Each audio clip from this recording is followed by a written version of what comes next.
We'll call to order the City of Douglasville's City Council Legislative Work Session for today, which is Thursday, September the 30th, 2021. Our invocation will be done by Emily Hardaway, our Community Outreach Coordinator for the City of Douglasville. After that, we'll have the Pledge of Allegiance, which will be led by the Mayor Pro Tem, City Council Member Terry Miller. Please stand for the invocation. Let's pray. Lord, thank you so much for this day that you have given us today. Thank you for the opportunity to come together and fellowship with each other and conduct city business. I pray that you please be with our elected officials as they discuss city business, and please give them wisdom. I also ask that for the Hudson family who's here tonight, Lord, that you continue to be a sense of peace and comfort for them as they navigate this new season of life. In Jesus' name I pray, amen. I pledge allegiance to the flag of the United States of America and to the republic for which it stands, one nation, under God, indivisible, with liberty and justice for all. Thank you so much, Mayor Pro Tem and Miss Emily. We appreciate the invocation as well. I will go over the announcements and presentations, and we'll do the presentation first before we do the announcements. I have a presentation for a proclamation to Scott Hudson's family to honor October 2nd, 2021 as Scott Hudson Day in the city of Douglasville to commemorate Mr. Hudson's contributions and influence and influential service to the community, and to issue a key to the city posthumously to him in his honor, as well as there is a park bench that we have in the city of Douglasville at O'Neill Plaza that will have a marker for Mr. Hudson. So I will read the proclamation, and then we have a letter, and we'll ask his beautiful family to come up, his daughter, his wife, and friends, and whomever else to come forward to receive the proclamation and the key. The proclamation says, October 2nd, proclaimed as Scott Hudson Day, whereas Scott Hudson entered into eternal rest on Monday, May 3rd, 2021, and was a great contributor and asset to the Douglasville community for decades. Whereas Scott was born October 2nd, 1960 in Douglas County, graduating from Douglas County High School, go Tigers, in 1978, and started working at Hudson's Hickory House with his father. And whereas Scott had many hobbies and interests such as riding his motorcycle, vacationing in his favorite spot, Aruba, or watching the Georgia Bulldogs or Atlanta Braves. And whereas Scott was a crucial part of the community, always willing to help others and devoted to serving in any way, including as a member of the Douglasville Masonic Lodge, FAM number 289, and as a Yarborough Shriner. I don't know if I pronounced that correctly. And whereas Scott also was a devoted family man dedicated to his father, Buford, and devoted loving daughter, beloved daughter, Alana, along with other family members and friends, whereas Scott is an irreplaceable asset to our community and will be deeply missed.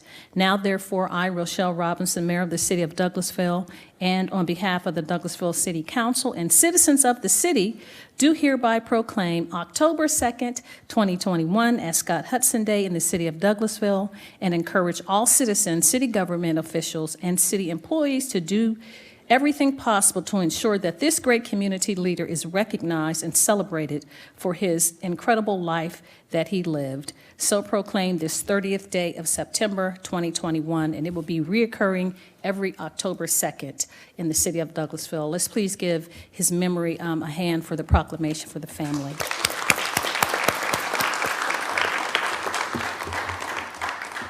I also have a letter, and the letter reads as follows, and then we'll ask the family to come forward and representative to come and speak if you'd like to have anything to say.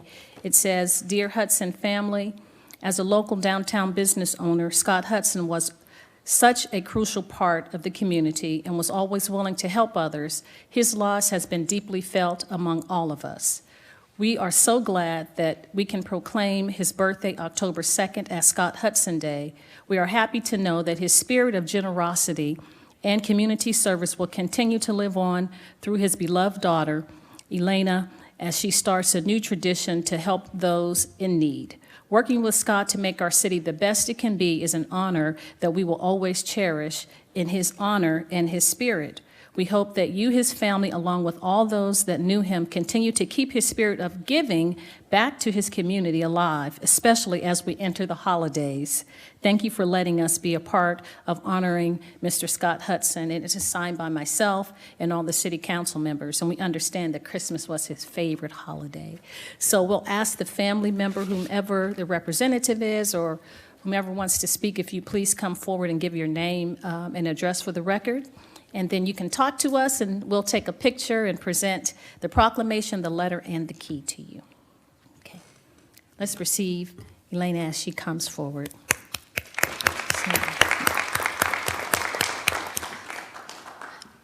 Elena Hudson, 9081 Par Drive. I just want to say thank you so much for doing this for my dad. And I just really hope that he knew how loved and appreciated he was, and it means the world that you are willing to help recognize him. So thank you so much. Welcome. We do have a key to the city. It says to honor the legacy of Mr. Scott Hudson and his contributions of love to the community and the city of Douglasville by myself. And you're a star. You know, you made the newspaper today. It has you in here, and everyone, we have bins in the city that folks could give toys to in your dad's honor, and I know you're going to have a toy drive at Hudson's Hickory House. Any council members want to say anything before we come around? I know we all had great memories and full tummies. Your dad filled our hearts and our souls as he helped to cook. Anyone? Councilmember Miller. Elena, my dear, your dad loved you so much, and I know that you are honoring his legacy better than anyone could have imagined. You have been so strong through all this, and I think that we are all just amazed by you and very proud of you. Anyone else? All right, if we can please come around as we're coming, if you all don't mind giving the family a hand for taking time to come out today and allowing us to honor him.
Thank you so much for allowing us to do that.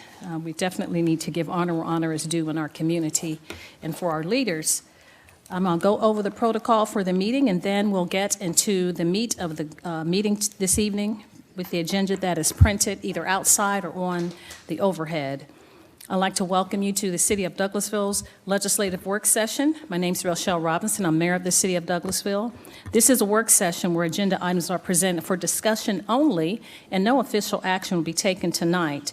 Official action will be taken on these items discussed this evening on Monday at 6 p.m. If the business you are here for is not listed as an agenda item, there will be ample time under the agenda item comments from citizens and delegates section for you to discuss your business. There are just a few protocol issues I'd like to go over with before we start the meeting. I ask that you would please keep your comments on a professional level dealing with the facts that are important for this governing body to make our decisions. We will not accept comments that are considered by the chair to be of a personal attack on any individual or group of individuals. We'll ask that you would not do that, and if you deviate from that requirement, a second deviation will prevent you from continuing to talk. We'll turn your microphone off, but we know we won't have to do all of that. Only one person speaking at a time, please. Please do not applaud or react to speakers, speak to the audience, cheer, or carry on conversations while you're at the microphone or be disruptive. We'll remind you that we're only required to accept public comments during the required public hearings for zoning matters. And if you have a cell phone or any electronic device, we'll ask that you'll please put those in silent mode so they won't be disruptive during the meeting. Now, this is how the work session will go. Agenda items will be handled as the following. The committee chairperson will read the agenda item, then that person or applicant will make his or her presentation. Myself and council members will possibly ask clarifying questions to help us make our decisions for next Monday. After that, the committee chairperson will ask for comments or statements from the audience. There is a maximum of 20 minutes for those in favor of the item and 20 minutes for those in opposition, and each person has 5 minutes to speak. If you would like to speak, we ask that you would please fill out a speaker sign-in card. The cards are outside on the chair or the desk, I apologize. And when you fill that out, put your name and address and give it to our city clerk, Ms. Vicki Acker, to my right. Do we have anyone sign up to speak virtually? Okay. No? Okay. Thank you so much. After that, each person has one opportunity to speak. This is not a question and answer format or debate. We're just here to hear the information, deliberate, and make our decision on Monday. Our policy is for any printed material that you would please give that to our city clerk. She will make copies and distribute to the council members. That's a whole lot of talking, and hopefully everyone understands the procedure and how we're going to go through the meeting this evening. Now we will start with the agenda, and we'll go to item number 5, which is Economic Development Committee. That's chaired by Mayor Pro Tem Terry Miller. Thank you, Madam Mayor. We have no business under the Economic Development Committee at this time. Thank you so much, sir. We'll move on then to Finance Committee. The Vice Chair is Councilmember Chris Watts. Thank you, Madam Mayor. You're welcome. We have 3 items tonight. Item A, adopt an ordinance to amend the City of Douglasville's fiscal year 2021-2022 Splost fund budget. And Mr. Byrd will come up and present on that.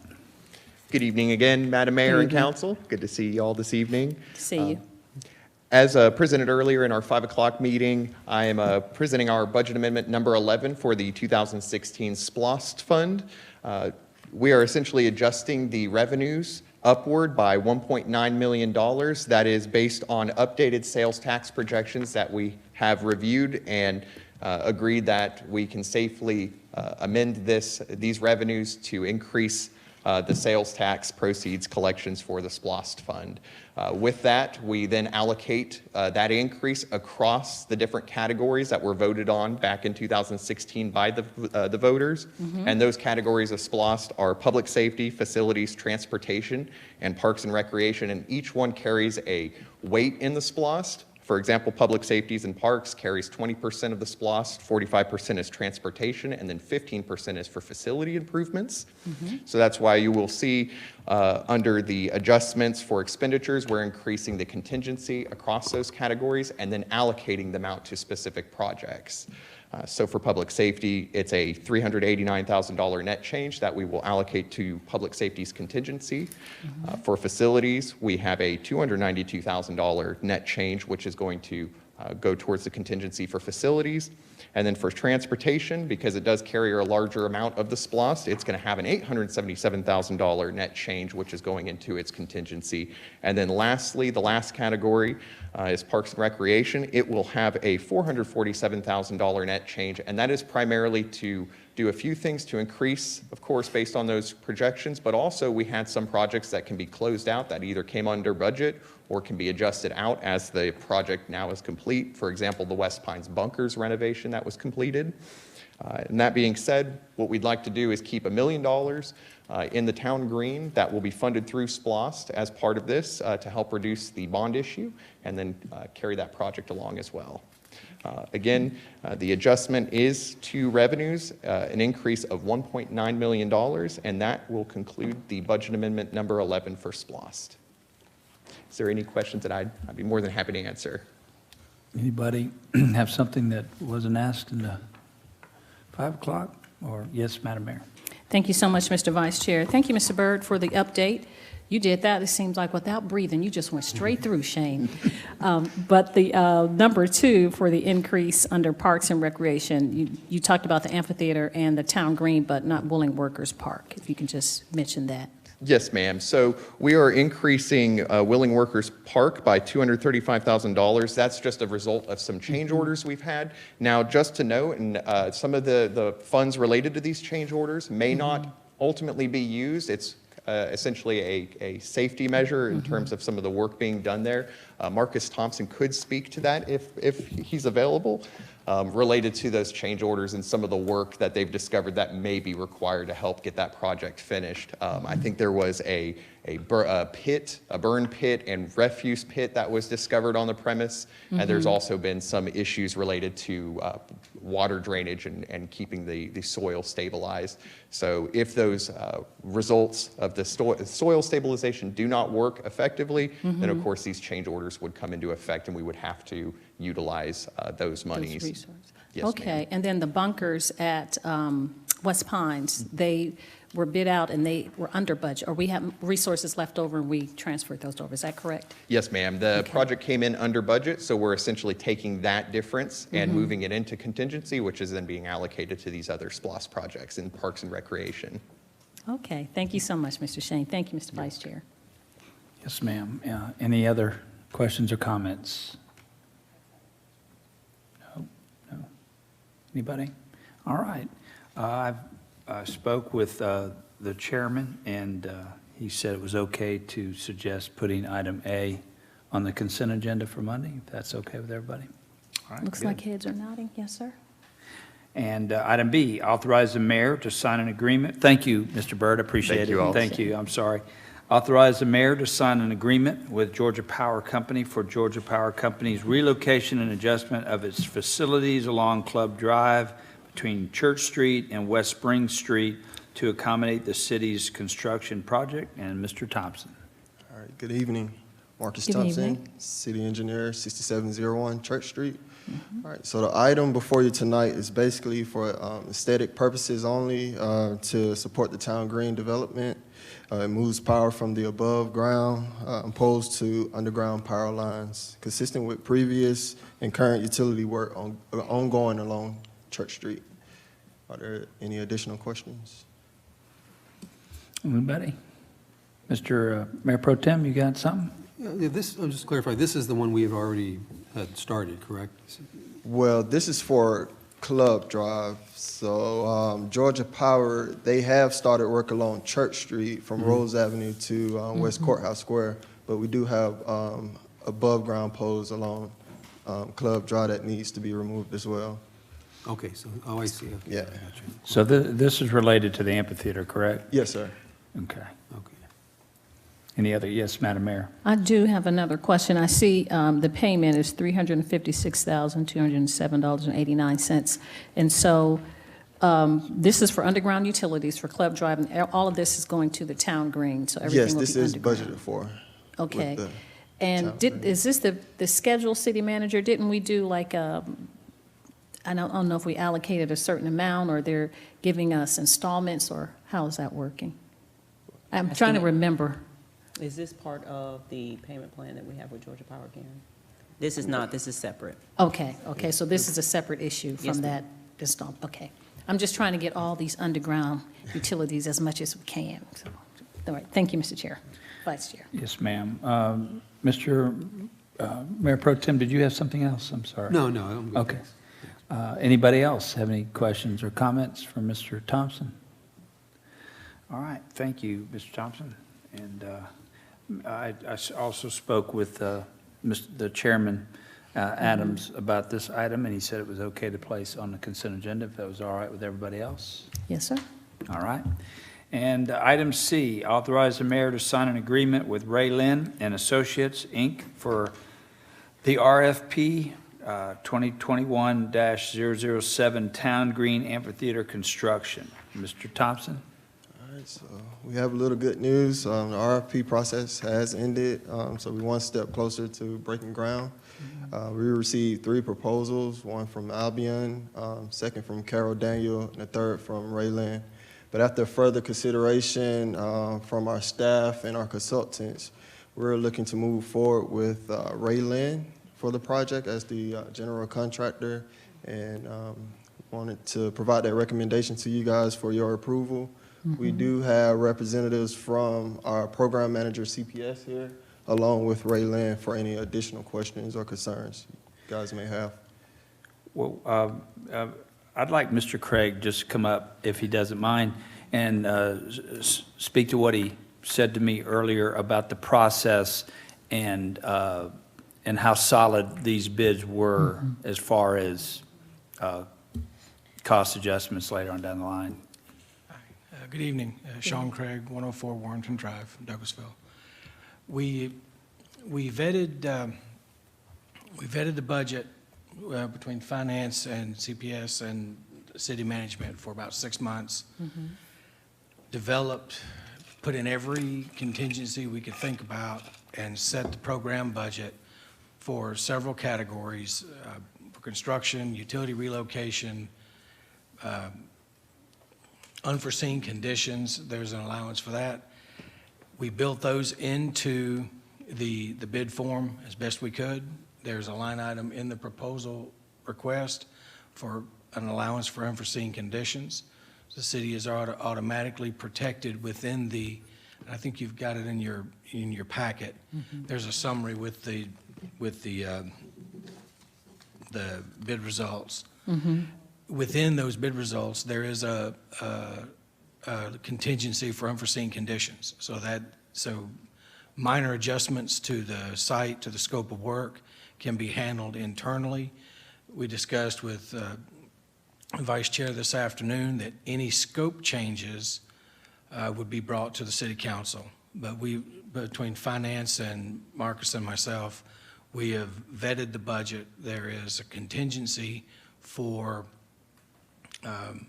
the world we live in, as far as the supply chain, material allowances, availabilities, and any sort of lead time issues that are involved in our current market. The numbers that were received should automatically reflect the current supply chain as it was priced out during the post-COVID situation. So those items have been addressed as best we can. We will work with the contractor, should you choose to proceed, to develop a program of purchasing so that we don't have any issues in that regard. So, Thank you, Mr. Craig. Any questions for either one of these gentlemen?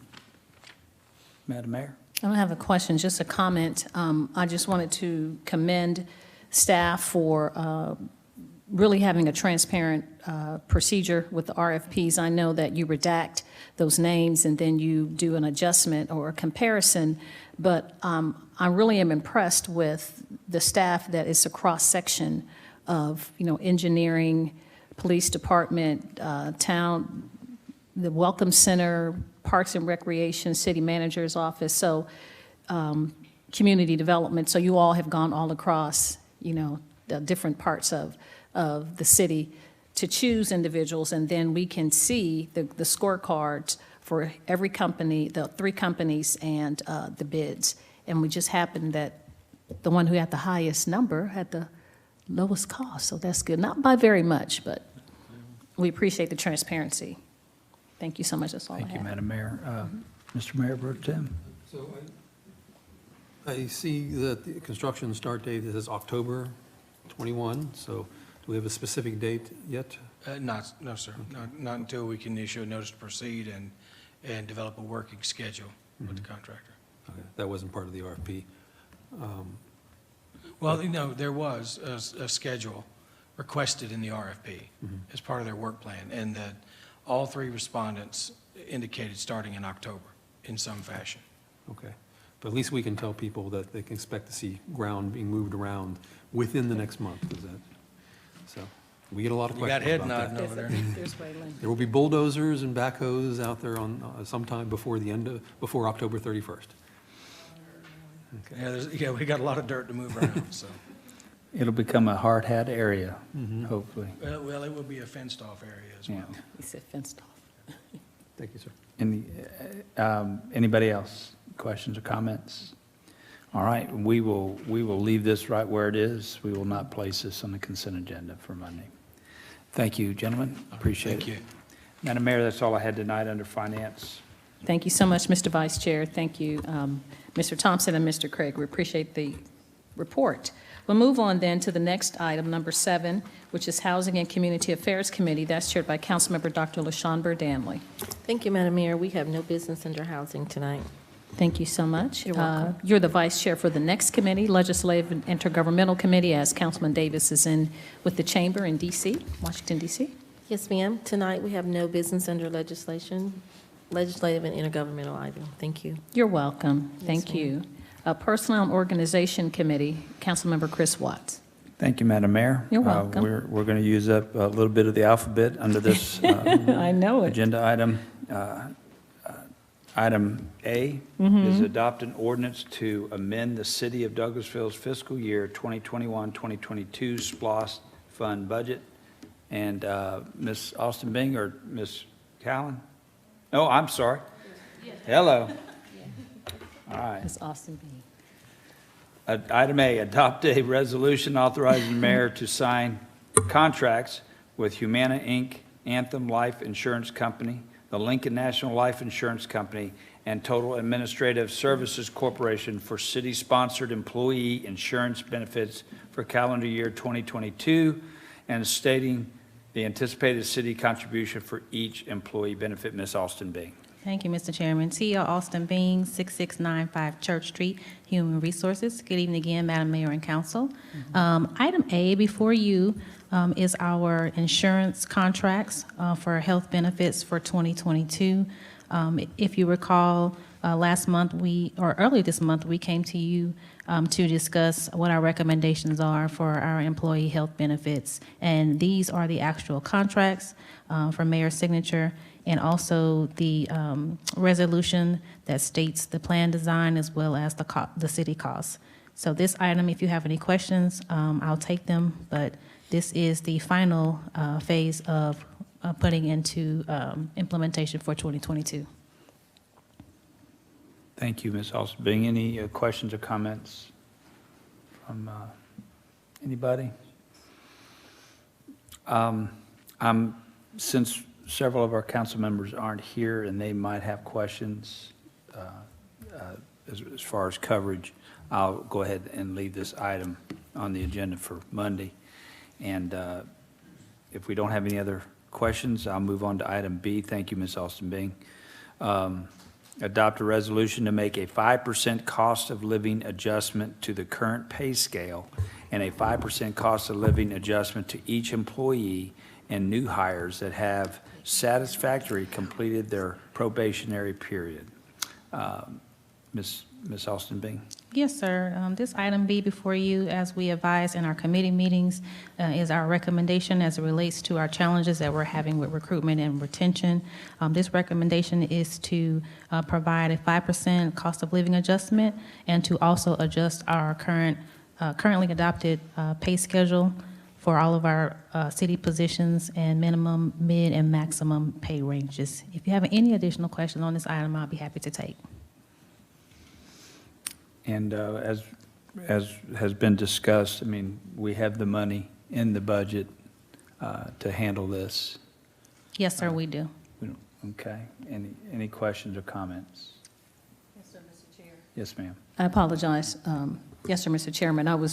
And I'm sure Ms. Austin Bean will give that description with item number C to talk to us about, or the city manager, for the resources that we had with the employees that we didn't have for the city that carried over those salaries, and so we're able to do items B and C without adjusting our balance for the budget. Yes, I mean, our monies. Yes, ma'am. Yes, ma'am. In your last fiscal year, 2020, due to vacancies, you have approximately $1.5 million to cover the cost of any personnel issues or retention matters that you have to carry into this budget. The total cost of creating these programs that you'll have before you is a little less than $600,000. So that will provide you funds to cover the cost of these incentives, as well as fill any vacancies that we're able to fill during the time that we're having labor shortages and challenges. Thank you so much. That was clumsily said for me, but you were very articulate in explaining it. Yes, ma'am. And the other thing with the 5% cost of living adjustment, we are doing a classification study. So we're anticipating that it will come in double digits, but we're just doing incremental adjustments now so that whenever the classification study comes in and across the board in the state and how all of that's happening, we're probably thinking it's going to be about 10%, but just doing now an incremental at 5%, then the 10% won't be such a hit. Yes, ma'am. At that time. Okay. Thank you. That's all I have, Mr. Vice Chair. Thank you, Mr. Madam Chair. Mayor. Anybody else? No? Okay, and when did you say the pay study would be done? Do you know? We anticipating getting results in October. October. Staff is going to analyze those, make some recommendations to you all sometime at the end of the year, early January. We typically implement those in March so that we're prepared for the spring as well as the summer. Okay. Well, I just want to personally thank Ms. Hampton for her leadership, Ms. Bing, taking care of our employees and doing it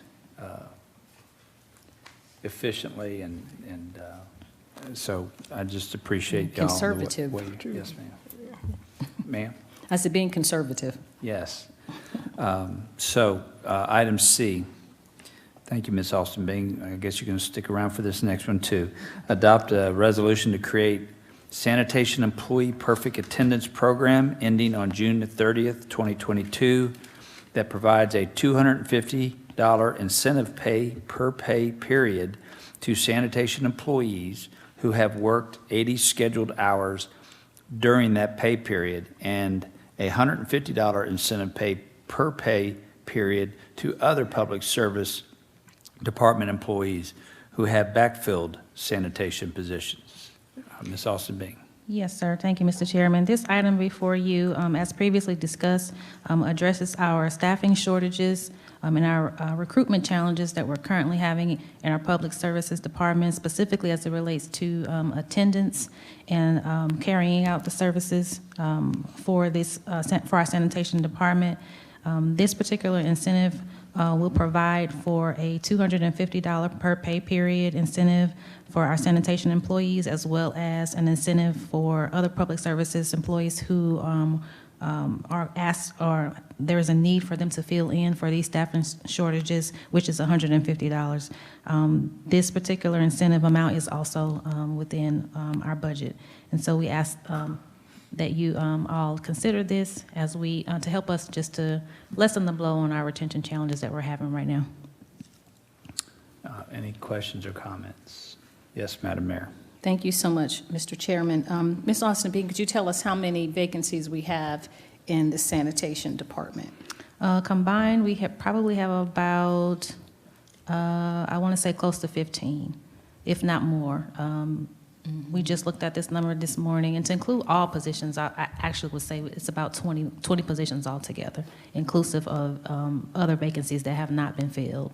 But in this, in the public services department, the sanitation division specifically, probably about 15. Wow, and altogether we have about 58? We have 57 vacant positions citywide. Wow. And then for sanitation, this incentive will help us because Mr. Roberts really wanted to, I know his heart, he wanted to do our fall cleanup. And I'm not going to say someone was the Grinch, but someone said, we can't do the fall cleanup because we don't have enough staff to do it. And so Yes, I've gotten a lot of calls and emails, and city manager's been responding to some of the emails as well for the citizens that we're so accustomed to our spring and fall cleanup, but we're unable to do it this time because we don't have the staff, and we don't want to have any debris out, by the curb. So hopefully this will give us some, a remedy to try to get some employees in to the sanitation department and help us continue to we have to pick up, our trash. So we appreciate this initiative. That's all I have, Mr. Chair. It's difficult to take away an amenity that, sanitation is part of our service, but that fall and spring cleanup is an added bonus, and when you've been doing it, it's hard to take it away, but I hope the citizens understand the predicament that we're in. Any questions or comments on this particular item? Yeah.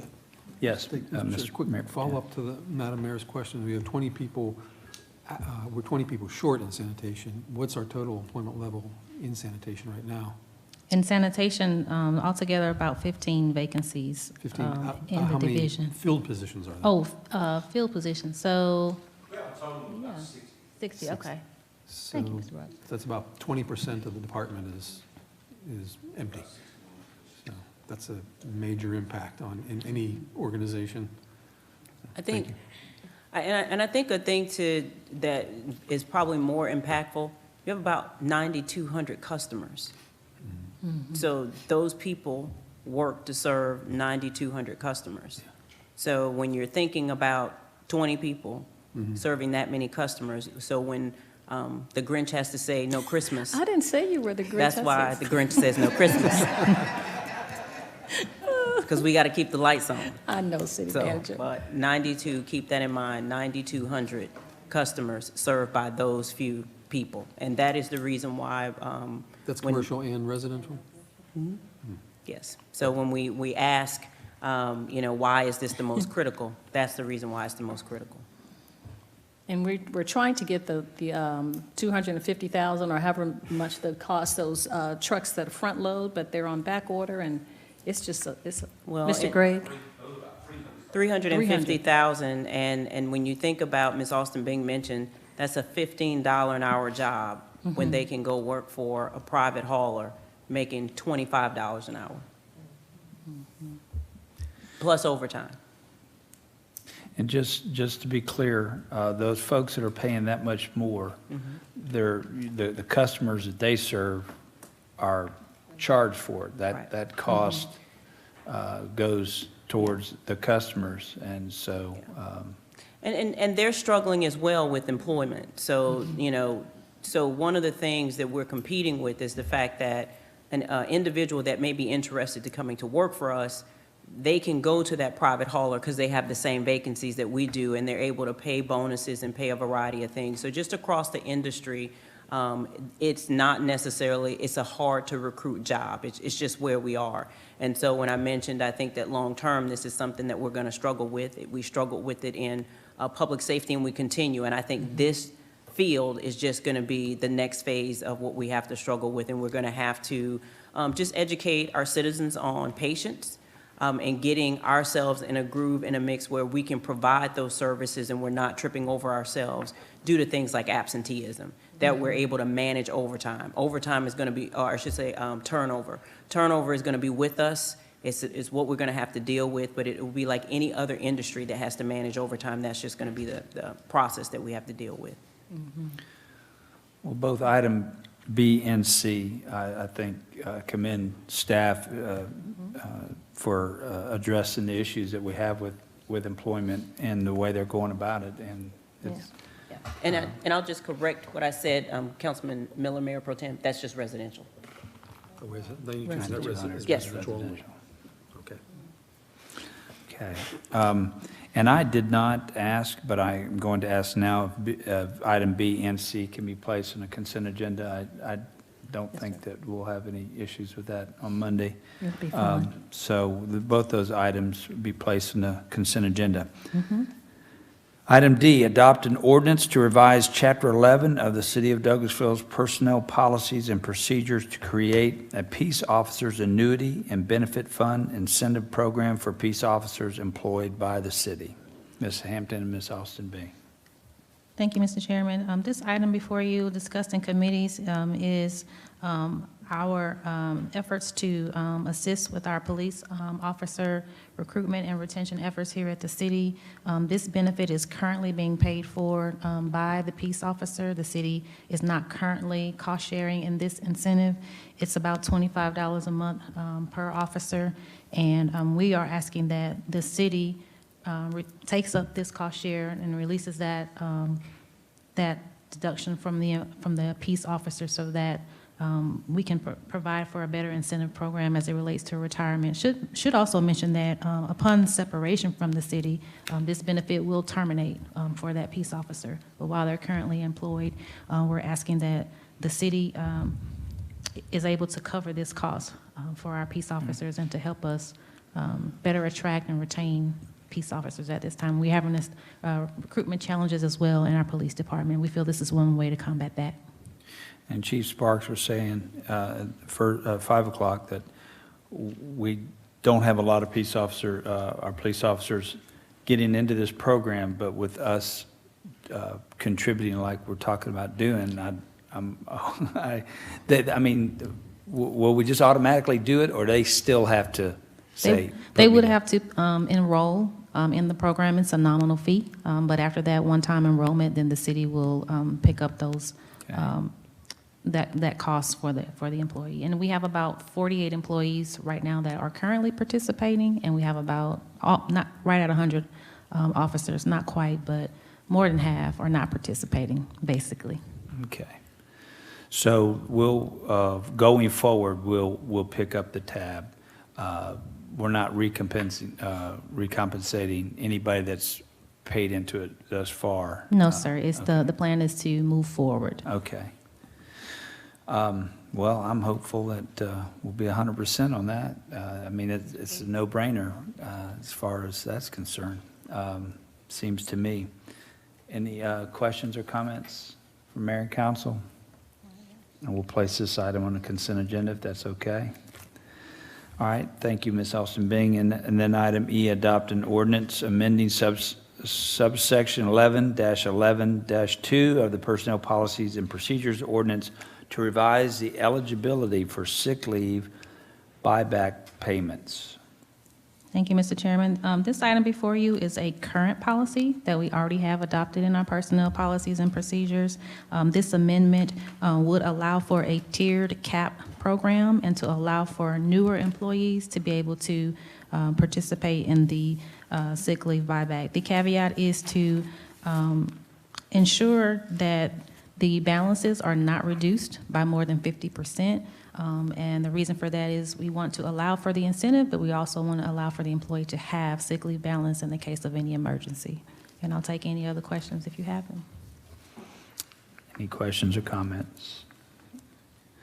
Well, I look at this list of items that we're addressing, trying to reward and improve what we're paying employees and giving them other opportunities and benefits. So that's great. I appreciate y'all's efforts on that. We'll also place this on the consent agenda, if that's okay. Okay, Ms. Austin Bing, thank you. You're welcome. Appreciate it. Madam Mayor, that's all I had tonight on the personnel and organization. Thank you so much, Mr. Chairman. Thank you, HR Director, Ms. Austin Bean. We'll move on to Planning and Development Committee. The Vice Chair is Councilmember Dr. LaShawn Burdell. Thank you, Madam Mayor. You're welcome. I see our Planning and Development Committee are very kind to me tonight. We have 3 items. The first item is item number 21-450. Consider a request for approval of a development plan for Durley Lane Senior for 5.98 acres at Durley Lane, located in Lot 50, District 1, Section 5, Partial 2072 for plans dated August 30th, 2021. Application by P.J. Hornick, Southport Financial Real Estate, LLC. Good evening. Ryan Anderson, Zoning Administrator, 6701 Church Street. The applicant, South Financial Real Estate, LLC, is seeking development of a non-residential project per City of Douglasville UDO, Section 10.07, for property located on Durley Lane.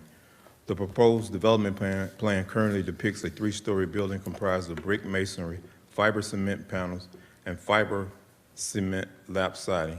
The proposed development will consist of 119 units of new construction in a single building. The applicant plans to develop senior housing. Also, this item is associated with a previous rezoning from GC to PRD, which the applicant successfully sought in May 2021. City staff has reviewed the application and the attachments and has determined that the proposed plans meet development requirements of the UDO. Staff recommends approval of this development plan. The applicant is here. Thank you, Mr. Anderson. And I met with Mr. Anderson yesterday in regards to each one of these items. I'd like to ask the developer to come up, please.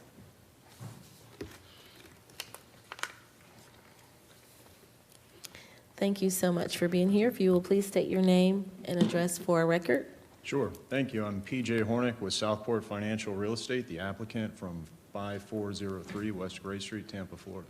Okay, so before I ask the mayor and council if there are any questions, you do have, just want to make notice that you do have the rendering on your attachment. I'm not sure if you've had a chance to review that, but while they're doing that, do you have any comments or anything you'd like to state to the mayor and council tonight? Sure. Mr. Anderson kind of covered the basics of the concept and where we've been, but just to reiterate, we're seeking development plan approval at this point.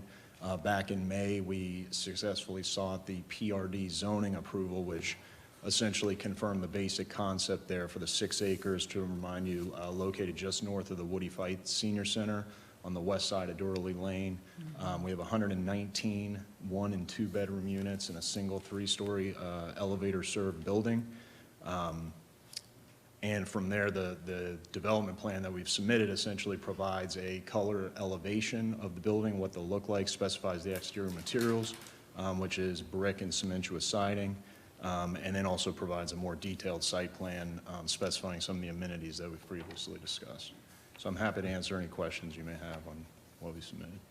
Okay, so I will start with our Madam Mayor. Thank you Any so questions? Thank you so much. Thank you so much, Ms. Vice Chair. Mr. Hornick, thank you for coming in, and I do recall you and your company coming in last May, or this previous May. I did want you to just familiarize me with the amenities, and if your development connected to the Woody Fight Center. Sure. So in terms of the connection, our proposal is to have a pedestrian path out to the public sidewalk, and then from the public sidewalk up through to the Woody Fight Senior Center. So as it currently stands, that sidewalk would have to be walked all the way around to Doris Road, but we're proposing a connection from the sidewalk. So you would have walkability between there, which I believe is less than a quarter mile, so a 5-minute walk. In terms of the amenities for the property, we've got on the interior, we have a business center and library, a social meeting room, an interior gym, and on the exterior, we have a community garden, a picnic pavilion, a playground for residents, guests, and again, the pedestrian walk path. Okay, that's what I thought I was remembering. I just wanted to make certain that you were the development that connected to the Woody Fight Center. That's it. So thank you so much. Thank you, Madam Vice Chair. Thank you, Madam Mayor. Councilwoman Miller? Thank you. Looking over this, I can't tell for sure. Do these units have balconies? We do propose balconies, You do? yes. Okay. That is my only question. Well, hold on. Do they all have balconies, or is it just some of them? All of them will. The ground floor, I believe, will be a patio, not a balcony, but all units are facing the exterior. So it's an L-shaped building. All units will have an exterior frontage, so it can have a balcony. Okay, thank you for that. That's all at this time. Thank you, Councilwoman Miller. Councilman Watts? I don't really have anything. I guess, I can't remember, what's the square footage on each of these units? The 1-bedrooms are 750 and the 2 are 1,050. Okay. All right, thank you. And it is age restricted, 55 obviously? and plus. Okay, 55, okay. Thank you, Madam Vice Chair. Thank you. Mayor Pro Tem Miller? Thank you, Madam Chair. Could you walk us, talk a little bit about your design, the outside of the building? Right, so it was our attempt to blend a traditional and a more modern look. So we've incorporated the brick for about 40% of the exterior with the traditional architectural shingle gable roofs. And then we've incorporated the mansard roof and the flat roof with the panel cement siding and the hardy plank that I think gives it a somewhat more modern look. So I think it looks good. We're obviously open for feedback, but as I understand it, we were meeting all the development code, and it's all 30-year plus exterior materials. And you said there were balconies? That is the intent. I'm sorry? Yes, that is the intent, to have balconies. Intent, I was gonna say, I don't see them on the drawings, though. I believe that the drawings here do not depict the balconies, so that is something I'm going to have to circle back with our architect. And that'll have a major effect on the look, won't it? It'd be nice to see those. Yeah, Okay, I agree. that's all, Madam Chair. Thank you. Thank you. Your parking, is all the parking in the back? So as the L shape of the building kind of shields the parking, but it is all in one parking field. So as you turn through the driveway, on the inside of the L of the building, all the parking is there. It's parked at one space per bedroom. Okay, thank you. Are there any other comments or questions? Okay, if not, thank you so much for your time, and we'll make a decision on Monday. Thank you. Okay. All right, our second item is item number 21-451. Consider a request for approval of a development plan for Beyond Water, Wine, and Spirits for 1.17 acres at 991 Thornton Road, located in Lot 582, District 18, Section 2, Partial 2, for plans dated August 16th, 2021. Application by Parks Huff Esquire, Guyan Hospitality, LLC. Mr. Anderson. Ryan Anderson, 6701 Church Street. The applicant, Guyan Hospitality, is seeking development of a non-residential project for City of Douglasville, UDO, Section 10.07, for property located at 991 Thornton Road. The proposed development currently depicts a two-story building comprised of brick, ephes, Nashaya siding, and glass. The proposed development will consist of 2,653 square feet of new construction. The development will be situated on a vacant lot totaling 1.1 acres. The subject property is currently zoned GC. The applicant plans to develop a package store.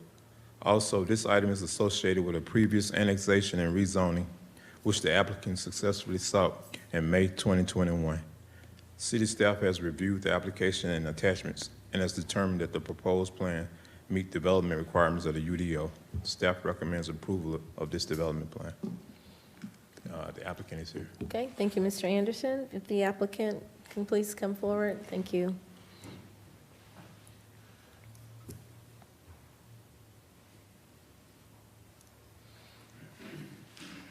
Good evening. If you'll state your name and address for our record. Good evening. My name's Joel Larkin. I'm with the firm Sam's Larkin & Huff in Marietta, Georgia. Don't mean to disappoint you. I know you were expecting Parks, who you've seen quite a few times. I'm pleased to be here tonight on behalf of the applicant. This is a project that was before you in May for annexation and rezoning, and at that time, we did submit renderings. We thank you for your approval back in May, and we have now submitted a site plan and the architectural renderings for your approval. This is approximately 11,250 square foot building. It's going to be a package store. It's got 41 parking spaces. It sits on the corner of Thornton Road and the ramp for Interstate 20 next to the Burger King. And we're happy to respond to any questions that you have. Thank you. Actually, your rendering is very nice. Looks Thank you. very, I wish very I could nice. take credit for drawing it. It's very huge, too, as well. But I'll start with Mayor Pro Tem. Thank you, Madam Chair. Is this a two-story space or just simply a high? It's a one-story space with a mezzanine. With mezzanine, okay. So there'll be a mezzanine level for shopping, for product as well as For the product, store? yes. Wow. Okay. I believe the building's about 28 feet tall, then the towers are 4 feet taller, or maybe it's 26. What was the square footage again, you said? 11,250. I think there was a typo in the report. I have to say that this is one of the nicer looking package stores that I've ever seen.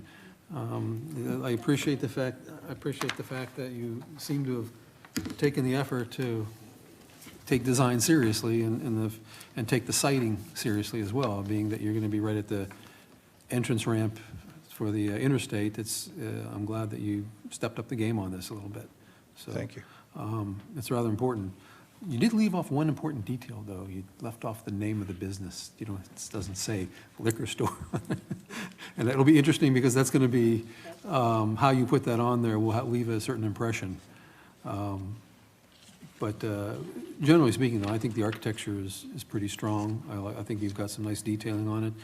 The night rendering, if you keep it lit the way you have it indicated in your night rendering, that'll be very good too, because that's always been an issue that comes up with liquor stores, is the amount of lighting, especially in the parking area and around the stores. So you have a generous amount of lighting, and I would definitely like to see that in the building itself when it's constructed. But yeah, my hat's off to you. I think you've done a good job on the architecture on this one. So thank you. Thank you, and I'll pass it on to our architect. I'm sure he'll appreciate that. Thank you. Madam Mayor? Thank you so much, Ms. Vice Chair. I will have to say, I am pleasantly surprised. I know last May, I had a lot of apprehension about your neighbors, because you're next door to Burger King and restaurants, and on the corner of that busy intersection of Thornton Road and I-20. But it does look nice. And so I thought I was going to have to give my first veto because it narrowly passed, but we do appreciate that you kept your word, because you did say, the applicant said he would make it a very pleasantly aesthetically pleasing, so we appreciate that, the promise. Thank you so much. That's all I have, Ms. Vice Chair. Thank you, Madam Mayor. Councilwoman Miller?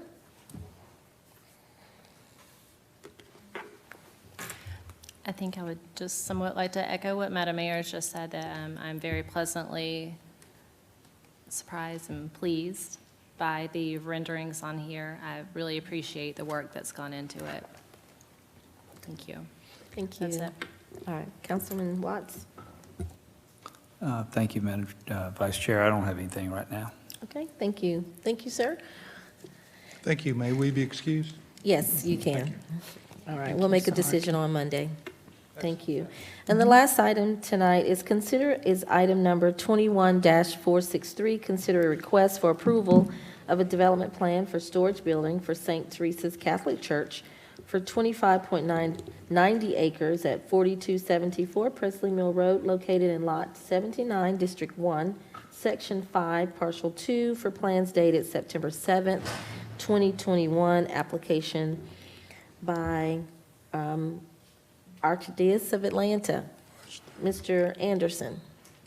Ryan Anderson, Zoning Administrator, 6701 Church Street. The applicant, the Archdiocese of Atlanta for St. Teresa's Catholic Church, is seeking development of a non-residential project per City of Douglasville UDO, Section 10.07, for property located at 4274 Presley Mill Road. The proposal currently depicts a proposed storage building for an accessory use to an existing church. The proposed development will consist of a one-story, 4,787 square foot of new construction. The development will be situated on a vacant portion of land on the western side of the lot, totaling 25.90 acres. The church campus is located within an R4 single-family residential district. The applicant proposed building would be 94% brick and 6% metal panels and coping. The applicant use of brick is to match the facade of the existing church. City staff has reviewed the application and attachments and has determined that the proposed plans meet development requirements of the UDO. Staff recommends approval of this development plan. The applicant is here. Thank you, Mr. Anderson. And the applicant, if you'll please come forward. Mr. Chu. If you'll give your name and address for the record, please. Leslie Chu, 8548 Lake Forest Drive, Douglasville. Thank you. Actually, I drove the area, and the facade blends right in with the church, and it's very, very nice. But do you have any comments for us at this time? Just a minor correction. The existing building that's out there is the youth center. That is not the church. The proposed church will be in front of the youth center. So a lot of you are familiar with the large marble statue of Jesus. Yes. Jesus runs basically parallel with the proposed side of the church. We've realized that we do not have any storage facility. We build a full gym, a youth center upstairs, and we don't have anywhere to put all the furnishings and liturgical statues and everything that we've already ordered, and we're warehousing throughout West Georgia right now. So this building will be located behind the youth center. It will not be seen from Presley Mill Road. You will literally have to drive down to the facility to see it. One of the reasons it's 96% brick is there's going to be a lot of stuff stored in there, and we want to minimize the temptation to literally kick in the wall and go in. Okay. Thank you. All right, Madam Mayor. Thank you so much, Ms. Vice Chair. It's good to see you, Mr. Chu. Good to see you, Madam Mayor. Yes, sir. I'm used to seeing you for Habitat. Need to come get a hammer and join you in one of those facilities again. But this is exciting. This is an exciting project. It's great that you can bring all of the artifacts and whatever else you have for the church into one facility. It looks beautiful. I'm sure it's going to be nice. So you were saying that the statue of Jesus is out there now. Is it going to stay there? Are you going to? Yeah, it's going to stay there. Okay. And we have not as big because that statue is 16 feet tall, but we have about 32 similar statues made out of marble that we need to put in this new storage facility. Wow. Now the lighting, I did get a comment from someone in Presley Park, I think, the subdivision.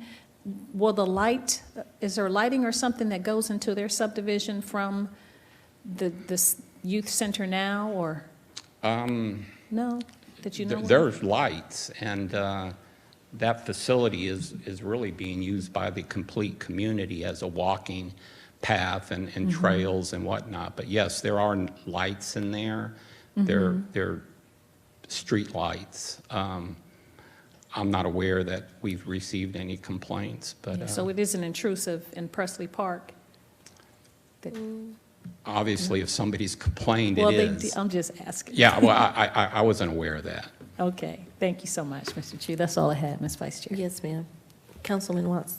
Yes, ma'am. Madam Mayor, as far as the streetlights, I mean, it is like a park, and I want to thank the church for, I mean, it's like having a park across the street. And the good thing about having a statue of Jesus right there is when I give directions to my house, I always tell everybody to go to Jesus and turn right. So, but, you know, this building's going to be down low. It's, the gym is already below grade. You literally have to walk back there to see all of it. But I don't, it's going to be right there in front of the retention pond, Yes. between the gym, or not between the gym, but kind of right there beside the gym in front of the retention pond, or is it going to be around on the other side? It's going to be in the back. On the back side? On the back side of the youth building. Yeah. So, but as far as lights, I mean, you know, we got to have street lights. I don't, you know, folks are going to complain about street lights and need to move out into the country then, you know. But anyway, thank you, Madam Vice Chair. Yes, sir. And just earlier, Mr. Chu did mention this is not next to the church, and you're correct. It is not next to the church, but it does blend in with the gym that's already there. Yes. Yes. And the brick that we used on the youth facility is a very nice, extremely expensive brick, but our whole philosophy and vision for everything we do on that property, we want it to look nice. Yes, and it does look nice. Thank you. Councilwoman Miller, do you have any comments, questions? I do not. Thank you. Okay. Thank you so much, Mr. Chu. We'll make a decision on Monday. Thank you. I'm sorry. I'm so sorry. Mayor Pro Tem. Mayor Pro Tem Miller, I'm sorry. Actually, I don't have any. Not intentional. Yes, sir, go ahead. It looks fine. I think, the only thing I would have asked would be, how visible will it be from the neighbors behind the property? Is there any planting between it and the property lines behind? Yeah, there's a lot of natural foliage, trees, and I would say that property's a good 900 to 1,000 feet away. Good question. To the next residential property? Yes. Because That backs up to the site us. plan says there's a property line, looks like right there. No, that's not exact. That shows the retention pond property. Okay, so that's not the edge of the actual property itself. Okay. Good point. Thanks. Okay, thank you. Okay, thank you. Thank you, Madam Mayor. We do not have any other items under planning tonight. Thank you so much. Yes, Madam ma'am. Vice Chair, you did a wonderful job, and thank you, Mr. Anderson and Mr. Chu. We'll move on to Public Improvement and Beautification Committee. That's chaired by Councilmember Nicole Miller. Thank you, Madam Mayor. We do not have any business this evening. Thank you, ma'am. Public Relations Committee, I'll ask the Mayor Pro Tem to please take that committee. Thank you, Madam Mayor. We have no business under the Public Relations Committee at this time. Thank you, sir. Public Safety Committee, the Vice Chair is Councilmember Chris Watts. Thank you, Madam Mayor. We have one item tonight, authorize the mayor to sign an agreement with Motorola Solutions, Inc. for Douglasville Police Department in-car and body-worn camera systems and associated software and services. And Major Davidson, you take it. Good evening, Mayor and Council. Good J.R. evening. Davidson, Douglasville Police Department, 2083 Fairburn Road. Our current vendor for both body cameras and dash cameras is a company called WatchGuard. They were recently purchased by Motorola. We're going to be purchasing some new dash cams soon, and Motorola now requires a new master customer agreement, so because they bought WatchGuard, so that's all this is for. Major Davidson, is this also associated with data retention, or is that something totally separate? It is. It has software, and it also stores all the data from our cameras. It's all in one system. All right, so this is just, a company buying another company that we're using? Yes, and they require a new contract agreement. Okay. Any questions or comments? I hear consent agenda calling, so I'm going to place this on the consent agenda also. Thank you, Major Davidson. Thank you. Madam Mayor, that's all I have tonight under public safety. Thank you so much, Mr. Vice Chair and Major Davison. We'll move on to Recreation, Culture, and Tourism Committee. That's chaired by Councilmember Chris Watts. Madam Mayor, surprisingly enough, I it's have your nothing show. under Recreation, Culture, and Tourism tonight. Thank you. You're welcome. Thanks, Coach. Technology Committee, chaired by Councilmember Mayor Pro Tem Terry Miller. Thank you, Madam Mayor. We have no business at this time under the Technology Committee. Thank you, sir. Transportation Committee is chaired by Councilmember Dr. LaShawn Danley. Yes, ma'am. We have one item tonight under transportation, and it reads, adopt a resolution adopting the complete street policy as the City of Douglasville guidelines for considering the safe and convenience of all users of the public right-of-way when planning and constructing transportation projects. Ms. McDowell? Yes, good evening, Mayor and Council. April McCown, 6701 Church Street, Project Manager. So what you have in front of you is a complete streets policy. The policy itself is rather flexible. It is an incentive for the city to follow the policy when planning for transportation-related projects. So anything from bike lanes to safe crossings to roundabouts, everything in between, creating what we call a complete street when we plan projects. We already do this completely and wholeheartedly with every transportation project. We just do not have a policy in place. I will say that the U.S. Department of Transportation has a policy in place for this.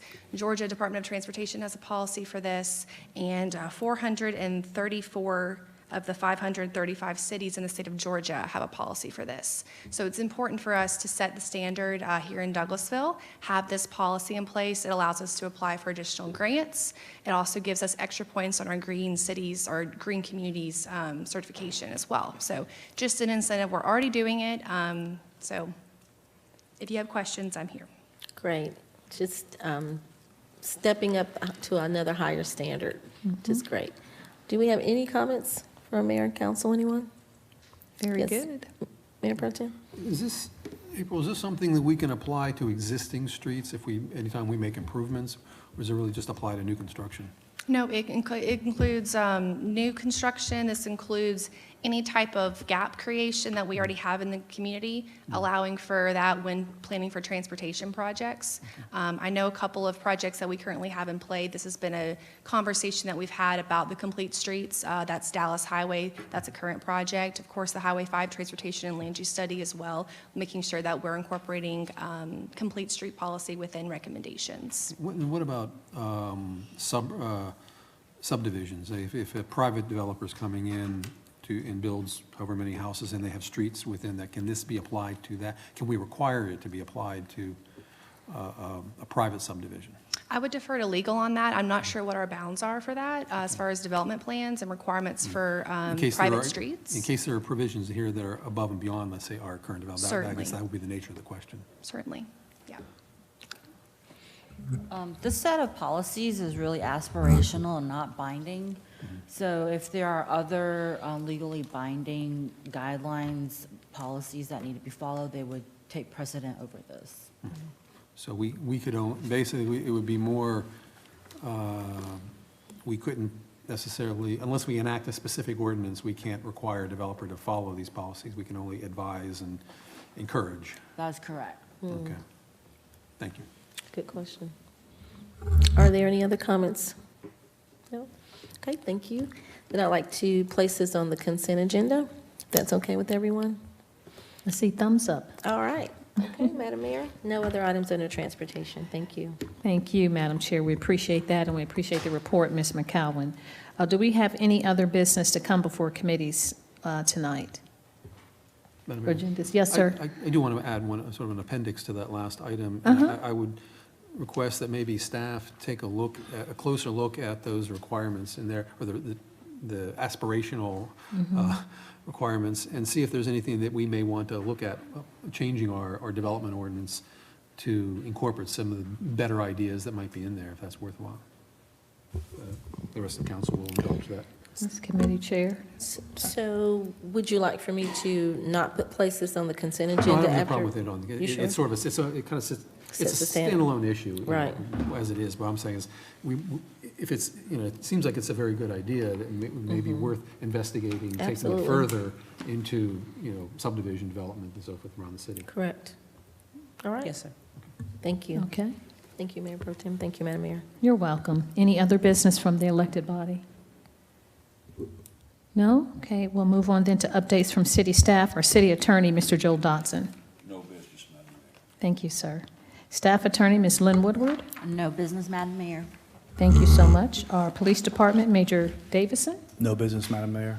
Thank you. I know Chief Sparks went to domestic violence event that he had to attend. Our city manager, Ms. Marcia Hampton. I just would like to say thanks on behalf of the employees at the city for elected officials taking the recommendation to enhance the benefits and incentive for our employees. I think I speak for all of them to say that they will be very much so appreciative. We understand that as you all have to protect the assets and become fiscally responsible, that making a decision to provide benefits and incentive for employees are always a tough choice, being able to balance what you can afford and what you can provide for your employees. So I do say thank you, and I'm appreciative in advance, because Monday, Ms. Chelsea's in charge, because I'll be out next week at conference. Thank you so much, city manager. Do we have any staff reports? Well, thank you so much. Now we're coming to item number 20, comments from citizens and delegates. If you have sustained the meeting and you'd like to address myself and council members, we'll ask that you please come forward and give us your name and address for the record at the podium. And you have 5 minutes to speak to us about any business pertaining or potential business pertaining to the city of Douglasville. We have anyone to come forward? No? Okay. I apologize. No, good. I just had one last thing. Oh, yes, sir. Go ahead. Okay, yeah, I wanted to make one last comment. I want to thank Chelsea Jackson and the staff for doing a great job of putting together the presentation on the bond referendum. That was it's going to be a challenge, I think, as selling it to some folks out there, but they did an excellent job putting it together, and presenting it in a fair and equitable and factual manner, because I know they're required to, all they can do is present the facts, they can't take a side, and so everybody knows that the staff cannot advocate for that, but they did a great job of presenting the information, and as did GMC's representative as well. So thank you for the hard work you put into that. At least the Arbor Station, I can talk about the Arbor Station presentation. Ditto. And last night, go ahead, Coach. I'd like to piggyback on what Mayor Pro Tem just said.